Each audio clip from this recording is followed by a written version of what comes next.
आगे परमेश्वर कहते हैं, संतों की महिमा कही न जाए, 68 तीर्थ चरणों पाए। संतों की महिमा अपरंपार, पूर्ण ब्रह्म मिले करतार। संतों की महिमा अगम अगाध, नारद से उदरे प्रहलाद। अब परमात्मा संतों की महिमा गा रहे हैं यहाँ पे। नारद जी कोई संत नहीं थे। नारद जी तो ब्रह्मा जी के एक पुत्र हैं, मानस पुत्र, जैसे सनक सनंदर और जो वो 4-5 जो बताते हैं परमात्मा, संत कुमार, ये 5 पुत्र हैं उनके।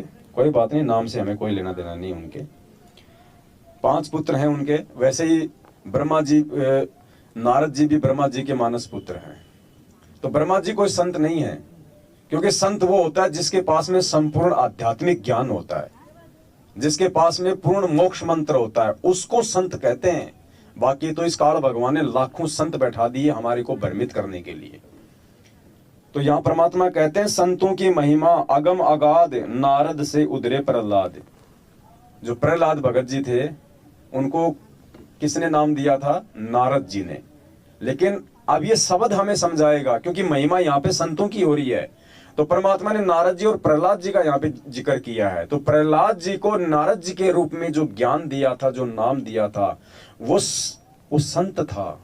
वो सतगुरु रामपाल जी भगवान थे, जो भिन्न भिन्न युगों में भिन्न भिन्न नामों से और रूप से वो यहाँ पे प्रकट होते रहते हैं। यही परमात्मा जो आज आप और हमारे गुरु हैं, जिन्होंने हमें वो मोक्ष मंत्र दिया है, जिन्होंने हमें शिक्षा और दीक्षा दी है, इसी संत ने, सतगुरु रामपाल जी भगवान ने त्रेता युग में नारद जी के रूप में और उनको प्रहलाद जी को जो है वो मंत्र दिया था, जहां तक कि उनको आवश्यकता थी, जहां तक उनकी आस्था थी। क्योंकि महिमा यहाँ पे संतों की हो रही है। अब देखो पुण्यात्माओं, ये अध्यात्म है, और जब तक हम इन बातों पे विचार नहीं करेंगे, हमारे अंदर इतनी आस्था बनेगी नहीं। अब हमने तो ये मान लिया कि परमात्मा 650 साल पहले आए थे, बस। आज लोग इसीलिए तो विश्वास नहीं कर रहे उस परमात्मा पे कि सतगुरु रामपाल जी भगवान ही वो कबीर परमात्मा है। उनके खुद के भगत ही 90% जो सतलोक आश्रम मैनेजमेंट हरियाणा के पीछे देखा देखी में चल रहे हैं, वो उन्हें परमात्मा क्यों नहीं मानते? क्योंकि उन्हें लगता है कि कलयुग में कि परमात्मा 4 युगों में केवल एक बार ही आया है। सतयुग में सतसुकृत नाम से, त्रेता में मुनिंद्र नाम से, द्वापर में करुणामय नाम से, और कलयुग में 650 साल पहले वो परमात्मा कबीर नाम से आए हैं। नहीं, देखो हम थोड़ा सा विचार करें तो हमें मालूम चलेगा। 650 साल पहले परमात्मा कब आए? सन 1398 में लहर तारा तालाब पे शिशु रूप में परमात्मा जो है वो प्रकट हुए 1398 में। अब 1398 से 6 साल पहले चले जाओ आप, 1392।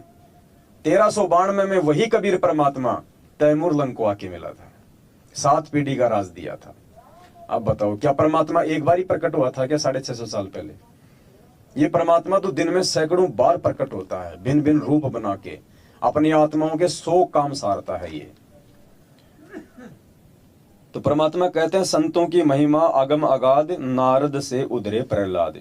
ये दयालु परमात्मा सतगुरु रामपाल जी भगवान अपनी विशेष आत्माओं के लिए भटकता रहता है यहाँ पे। जैसे भटकते भटकते आज ये परमात्मा आ गया है यहाँ पे। और पुण्यात्माओं, यकीन मान लेना, वर्तमान का जो रूप है हमारे पूज्य गुरुदेव जी का, जो शकल हम देख रहे हैं, जो सूरत हम देख रहे हैं, ये इनका वास्तविक रूप है। सतलोक में परमात्मा इसी रूप में है, और कोई रूप नहीं है परमात्मा का, यही रूप है उस परमेश्वर का। ये वास्तविक रूप है। अगर वर्तमान में परमात्मा अपने वास्तविक रूप में ना आवे, स्वयं यदि परमात्मा ना आवे, तो पुण्यात्माओं, जीव काल भगवान के जाल से छूट नहीं सकता। काल भगवान जीव को रास्ता नहीं दे सकता।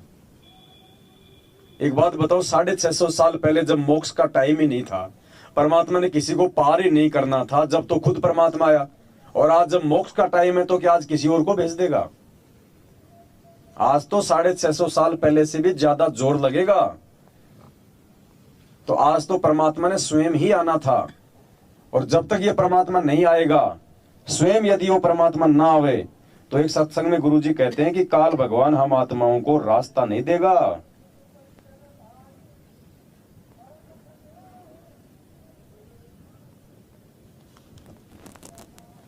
देखो क्या कह रहे हैं पूज्य गुरुदेव जी।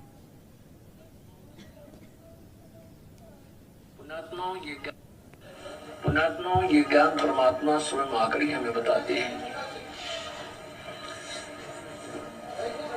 और यदि वो परमात्मा स्वयं आकर के अपना ज्ञान प्रचार ना करे तो ये काल हमें कोई रास्ता नहीं देता। इसलिए परमात्मा को स्वयं आना पड़ता है यहाँ पे। और कितनी बार परमात्मा अपने सत्संगों में कहते हैं कि अपने द्वारा रची गई सृष्टि की सही सही जानकारी वो परमात्मा स्वयं ही आकर देता है। तो आज दुनिया में लाखों संत, महंत, मंडलेश्वर, शंकराचार्य हैं। क्या संत रामपाल जी भगवान के अलावा किसी ने भी सृष्टि रचना की यथार्थ जानकारी दी? कोई दे ही नहीं सकता, क्योंकि परमात्मा ही दे सकता है। इसलिए सतगुरु रामपाल जी भगवान स्वयं कबीर परमात्मा है। फिर गुरु जी कहते हैं कि तत्वदर्शी संत की भूमिका वो परमात्मा स्वयं ही निभाता है। और गीता जी क्या कह रही है? अध्याय नंबर 15 श्लोक नंबर 104 मोक्ष के विषय में काल भगवान अर्जुन को कहता है कि अर्जुन, यदि तुझे पूर्ण मोक्ष चाहिए, पूर्ण मोक्ष, तो किसी तत्वदर्शी संत की खोज कर, फिर उसके बताए अनुसार साधना कर, उसको दंडवत प्रणाम कर, उसको प्रसन्न कर, फिर वो तुझे ज्ञान उपदेश देगा, तत्व ज्ञान उपदेश, फिर तेरा मोक्ष होगा। अब गीता जी तो कह रही है कि तत्वदर्शी संत की खोज कर, खोज करने के बाद उससे नाम दीक्षा ले, फिर उसके वचन में चला, जीवन भक्ति कर। और मैनेजमेंट संगत से क्या करवा रहा है कि कागज की फोटो की खोज कर, आश्रमों में स्थापित कर, और फिर उसको जून में एक प्रगट दिवस के बहाने भोग लगाओ, हमारे को ज्योति पाठ का पैसा चढ़ाओ, तब तुम्हारा नरकवास होगा। तो देखो हमें कहां लेके जा रहे हैं ये लोग। अध्याय नंबर 16 श्लोक नंबर 13 में क्या समझाया गुरु जी ने कि शास्त्र विधि को त्याग कर जो मनमान आचरण करते हैं उनको ना सिद्धि प्राप्त होती है, ना मुक्ति प्राप्त होती है, ना उनके कोई कार्य सिद्ध होते हैं। तो पुण्यात्मा हम क्या कर रहे हैं आज? ये गीता जी भगवान ने कोई दुनिया के लिए समझाई थी क्या? हमने ये सोच लिया कि गीता जी का पाठ तो भगवान ने, ये श्लोक तो गुरु जी जगत वालों के लिए समझा रहे हैं कि शास्त्र विधि को त्याग के मनमाना आचरण। हम तो गुरु जी की आ गए शरण में, अब हमारे ऊपर लागू नहीं है। ये गीता जी वेदों का सार है, परमात्मा का विधान है, ये सब पे लागू है। हम शास्त्र विधि को त्याग के मनमाना आचरण नहीं कर रहे तो क्या कर रहे हैं आज ये 90% भगत समाज? कौन से शास्त्र में लिखा है कि एक फोटो को पूजने से आपको मोक्ष मिलेगा, एक फोटो को भोग लगाने से आपको मोक्ष मिलेगा? परमात्मा कहते हैं चेतन से ती ओलना और जड़ से ती प्रीति। बताओ कैसे मोक्ष होगा? जो चेतन है उससे तो हम लोग छुपे बैठे हैं। जो संत रामपाल जी भगवान है, जो एक चेतन शक्ति है, वो हमारे गुरु हैं, उनसे तो हम लोग ओलना करके बैठे हैं।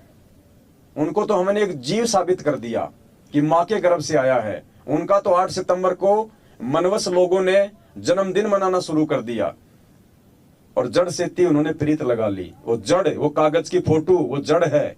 वो ना बोल सकती है, ना तुम्हें सत्संग सुना सकती है, ना तुम्हें वो मंत्र दे सकती है, ना तुम्हारा कोई भला कर सकती है, ना आशीर्वाद दे सकती है। उस जड़ से काल भगवान ने हमारे को प्रीति लगवा दी और बड़ी खुशी से देसी घी के हलवे में करोड़ों रुपए बर्बाद करवा के और उसका प्रगट दिवस मनवा रहे हैं। पुण्यात्माओं, ये शास्त्र विधि को त्याग के मनमाना आचरण है। तो बताओ कैसे हमारे को मोक्ष होगा, कैसे हमारी सिद्धि होगा, हमारे को सिद्धि प्राप्त होगी? और देख लो आए दिन उसका क्या परिणाम निकल रहा है। आए दिन अकाल मौत हो रही है मैनेजमेंट वालों की, आए दिन। तो ये परमात्मा ने विशेष मेहर बख्शी हम साथ संगत वाले भाई बहनों पे। हमारा ध्यान, हमारा टारगेट केवल हमारे गुरुदेव के चरणों में हो जाना चाहिए। और कोई भगवान नहीं है सृष्टि में इनके अलावा। अगर सतलोक में भी बैठा है तो यही बैठा है, धरती पे भी है तो यही है, जेल में भी है तो यही है, हमारे घरों में है तो भी यही परमात्मा है। दूसरा पूरी सृष्टि में कोई परमात्मा नहीं है।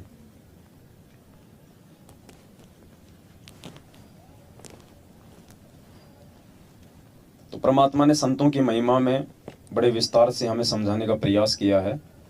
और आगे फिर क्या कह रहे हैं परमात्मा? संतों की महिमा अगम अगाध, नारद से उधरे प्रहलाद।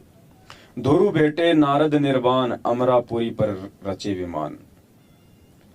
जो प्रहलाद की मौसी का लड़का था ध्रुव, अब ध्रुव को भी नारद जी के रूप में उस कबीर परमात्मा ने ही आके वो मंत्र दी, वो दीक्षा दी। और जहां तक कि उन्होंने साधना की, उस आधार से उनको सप्तपुरी का राज दिया, अमरापुरी का।